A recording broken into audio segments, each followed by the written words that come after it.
मुख्यमंत्री पद को लेकर कलह शांत करने के लिए दिल्ली में कांग्रेस अध्यक्ष मल्लिकार्जुन खड़गे के आवास पर कांग्रेस नेताओं की बैठक हुई और इस बैठक में ना तो डीके शिव कुमार शामिल थे और ना ही सिद्धारमैया। बैठक में राहुल गांधी, केसी वेणुगोपाल, रणदीप सुरजेवाला, साथ ही कर्नाटक के तीनों पर्यवेक्षक दीपक बावरिया, भंवर जितेंद्र सिंह और सुशील कुमार शिंदे मौजूद थे। तो मुख्यमंत्री पर कलह शांत करने की लगातार कोशिश चल रही है। कांग्रेस में इस समय मंथन चल रहा है कि मुख्यमंत्री किसको बनाया जाए जिससे राज्य भी अच्छा चले, जनता भी खुश हो और पार्टी में भी टूट ना हो।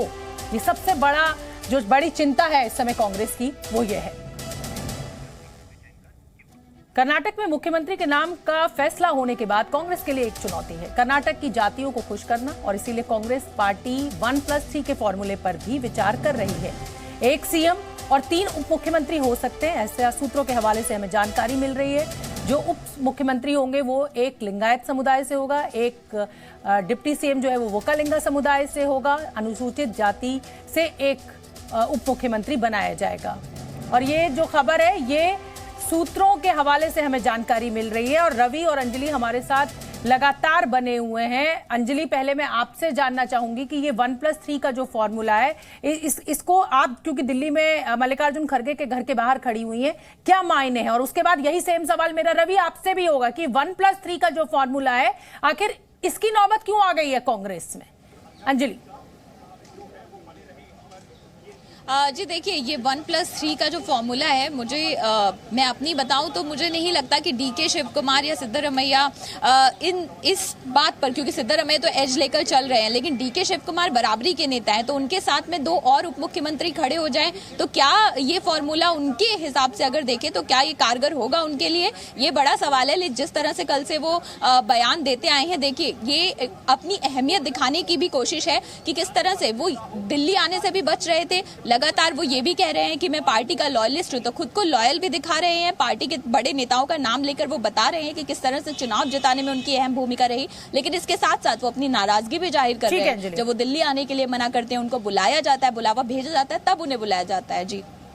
और कर्नाटक में कांग्रेस के अंदर मुख्यमंत्री पद के लिए पहले से ही लड़ाई जारी है और अब अनुसूचित जाति ने भी कांग्रेस के सामने नई डिमांड रख दी है। कर्नाटक के तुमकुरू में विधायक जी परमेश्वर के समर्थकों ने प्रदर्शन किया। प्रदर्शनकारियों की डिमांड थी कि कर्नाटक में अनुसूचित जाति का मुख्यमंत्री बनाया जाना चाहिए। समर्थक जी परमेश्वर की तस्वीर को लेकर प्रदर्शन कर रहे थे। ये देखिए आप तस्वीर। और अब रवि का मैं रुख करना चाहूंगी। रवि, अभी हम 1+3 फॉर्मूले का जिक्र कर रहे थे और अब ये लीजिए अनुसूचित जाति जो है वो सामने आ गए हैं, वक्फ बोर्ड जो है वो सामने आ गया है। तो इसको कैसे समझा जाए? क्या कांग्रेस के लिए इस बड़ी जीत के बाद भी मुसीबतें कम होती नहीं दिखाई दे रही हैं? छोटा सा जवाब रवि।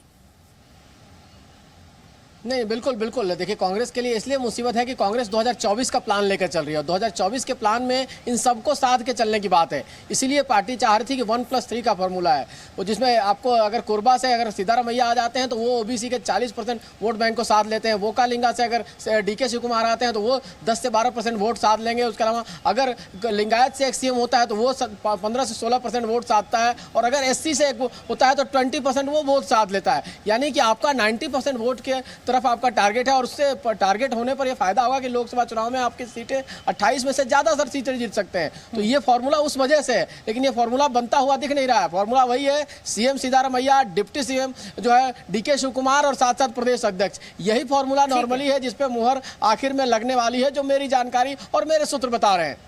बहुत बड़ी खबर आप दे रहे हैं। इसका मतलब तो सिद्धारमैया ही मुख्यमंत्री होंगे और उप मुख्यमंत्री जो है वो डीके शिव कुमार होंगे। रवि त्रिपाठी, जी न्यूज संवाददाता, हमें बता रहे हैं कि उनके सूत्रों के हवाले से ये बड़ी खबर उनको मिल रही है। बहुत बहुत धन्यवाद अंजलि और रवि, आपका नजर बना के रखिए। जैसे कोई अपडेट होगा मैं फौरन आपका रुख करूंगी। जी न्यूज।